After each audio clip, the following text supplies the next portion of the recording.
Good morning. We are on our way for our potty break here with Ruppert. It's going to be a busy day today. I'm a little bit later because I worked yesterday evening pretty late. So it's about 6:50 right now. It's actually starting to get light out. I mean, it's actually light.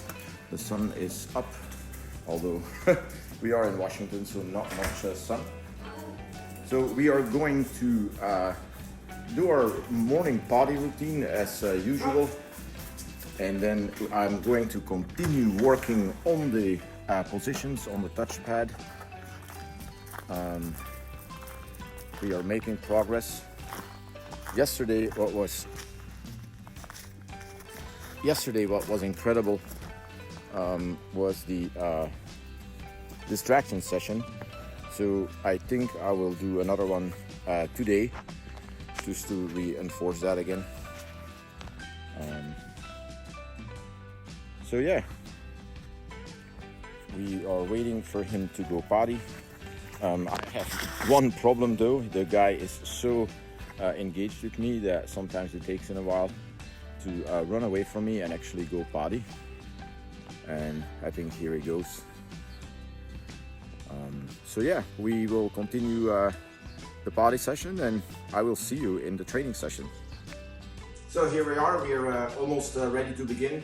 I want to talk a little bit about my training block, my goals for today. So I have decided not to continue working on the positions.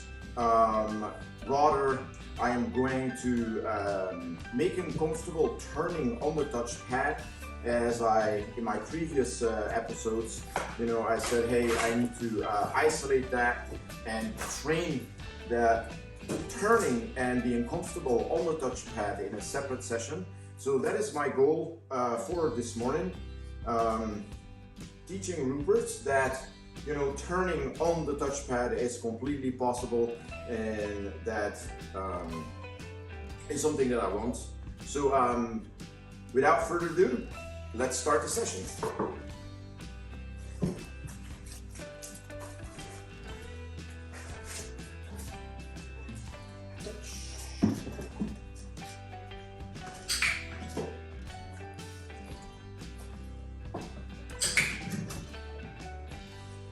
And like with everything, I start with luring into the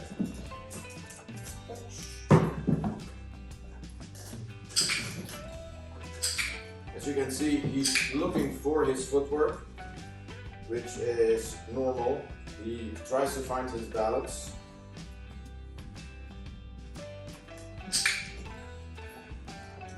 And I'm rewarding for tiny movements. Touch.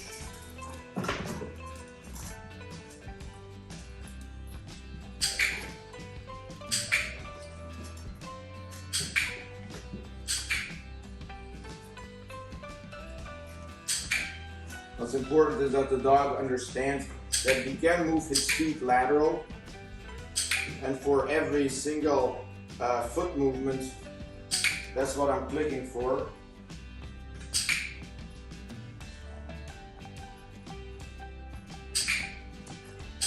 There you go. It's good.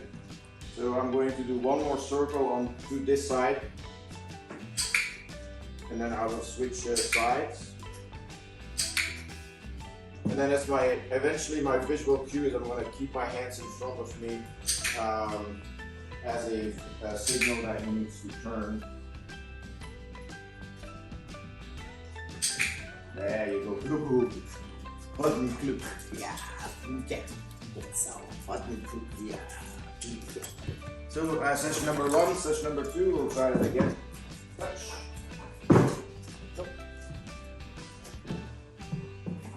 Touch. So we go the opposite side now.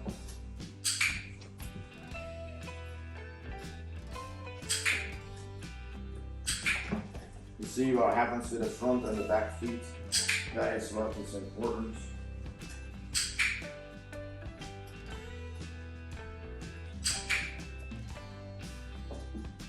And Ruppert is a long dog and a big dog, so it's a little bit more difficult for him than a nimble small Malinois, of course.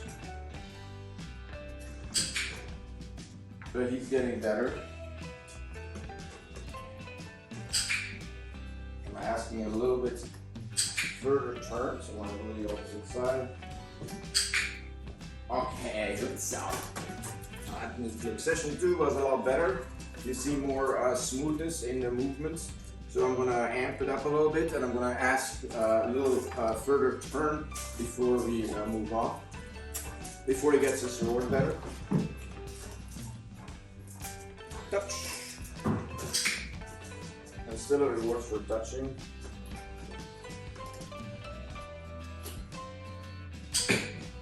There you go. Touch.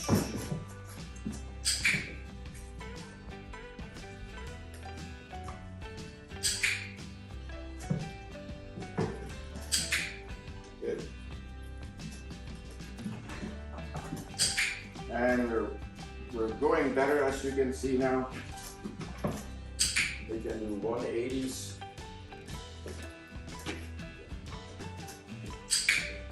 Let's go to the opposite side.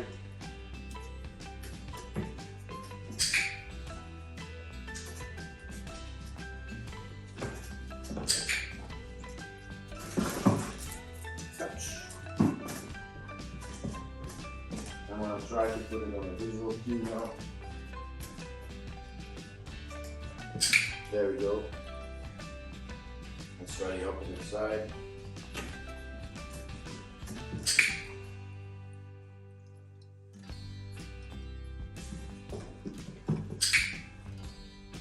I think I got it.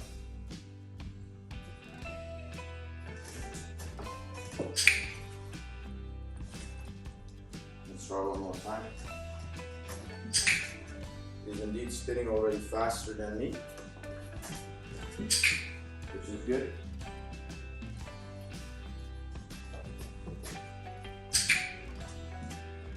And you can see again a result of splitting. If we are splitting behaviors in tiny pieces, then we can be very successful.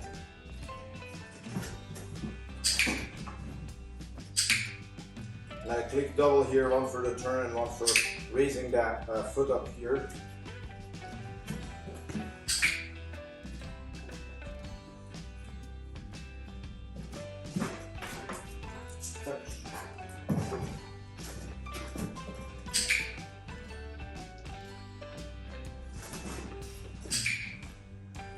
Okay, good over.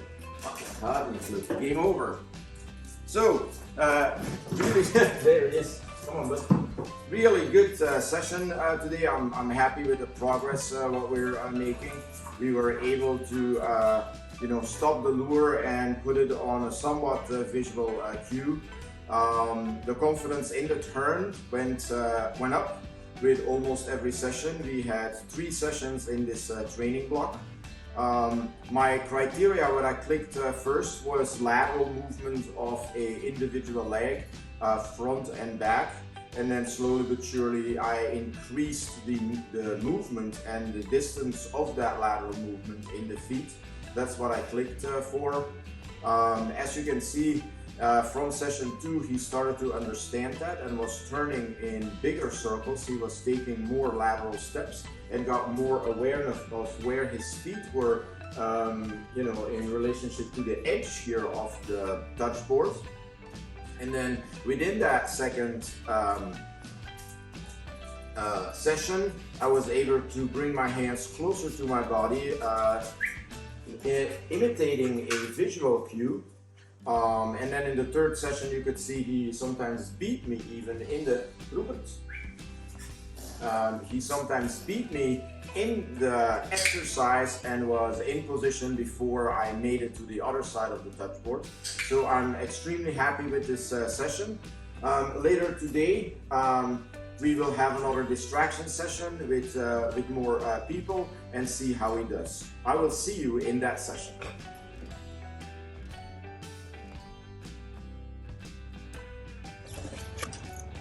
Hey, I'm here with Ruppert, another distraction session. This is the second time. We have a lot more people here today. So I am curious to see what Ruppert is gonna do. It's probably very challenging. His first time. He's gonna see kids too. I'll work with it. I'll see again what he's gonna give me, and yeah, let's go into the session.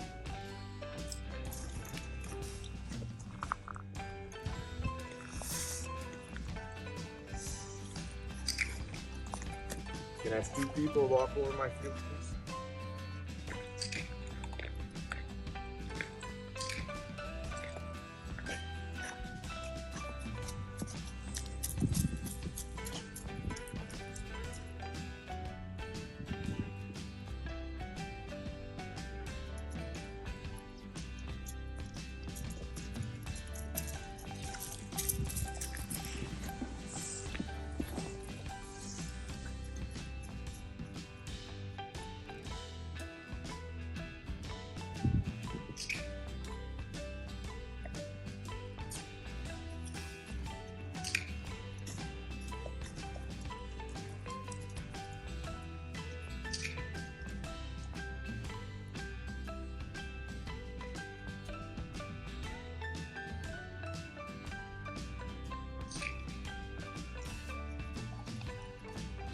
Maybe one more.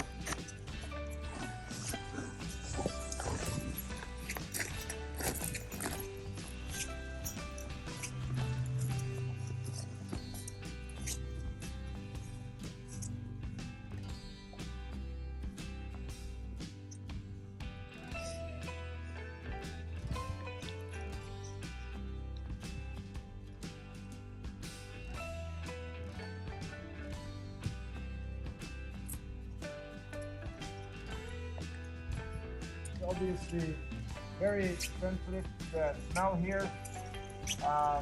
Lots of dogs. There's been a bitchin' heat that has just traveled over here.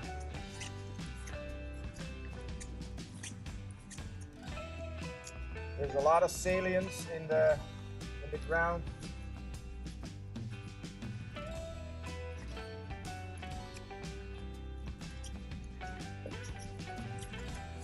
I'm gonna give him another 90 seconds, and if he doesn't engage, then we call it a day, and he's gonna go to bed very hungry today.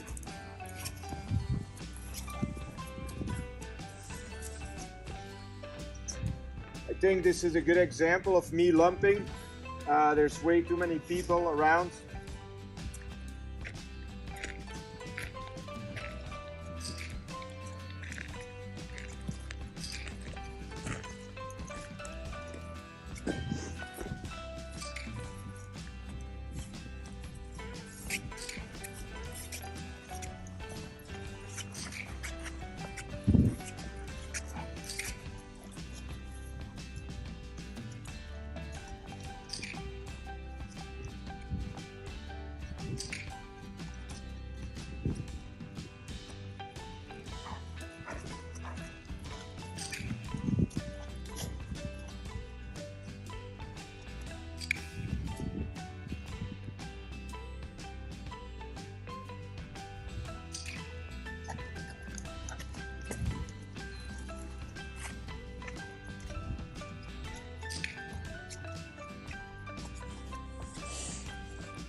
Okay, maybe one more person.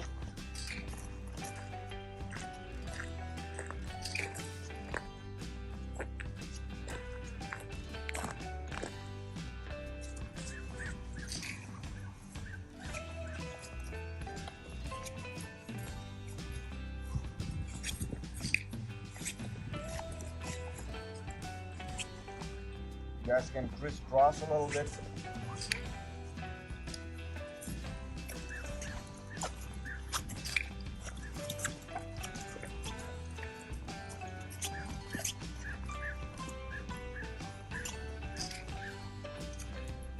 Maybe one more person.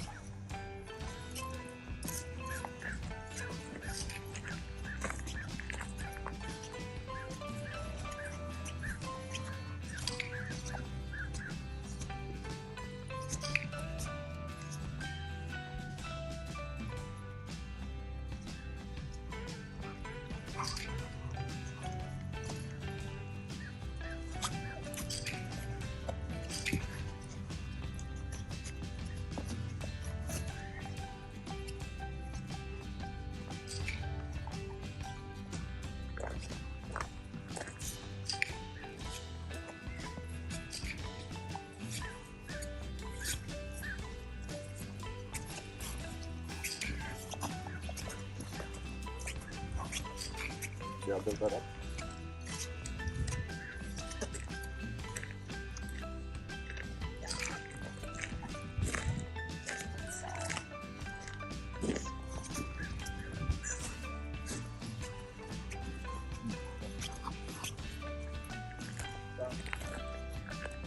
Yeah, just the person that the dog approaches, you stop him, and then that's his punishment.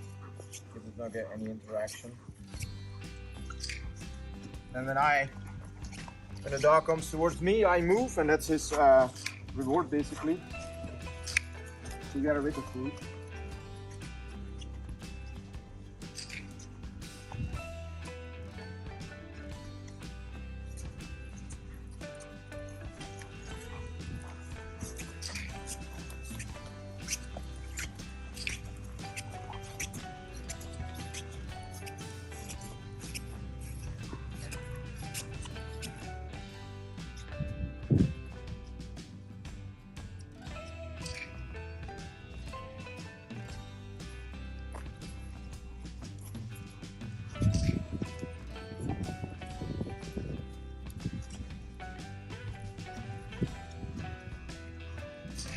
So Ruppert's been with me for 2 weeks. Yesterday evening he arrived 2 weeks ago, and so 2 weeks ago this morning was his first session with me, and this is where I am 2 weeks later.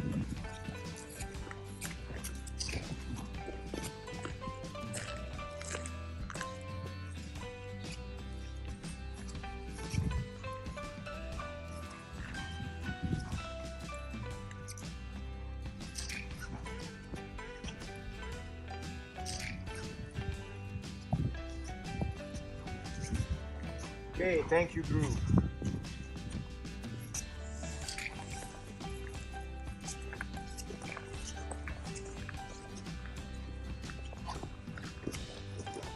So the end of the second session, the beginning was lumped. I should have built it up a little bit more gradual.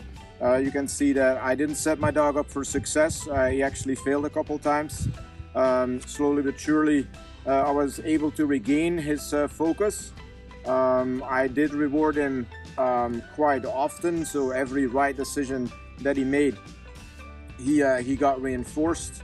The work that we're doing here for engagement needs to be on a continuous reinforcement schedule. That means that every time the dog makes a right decision, he should get reinforced.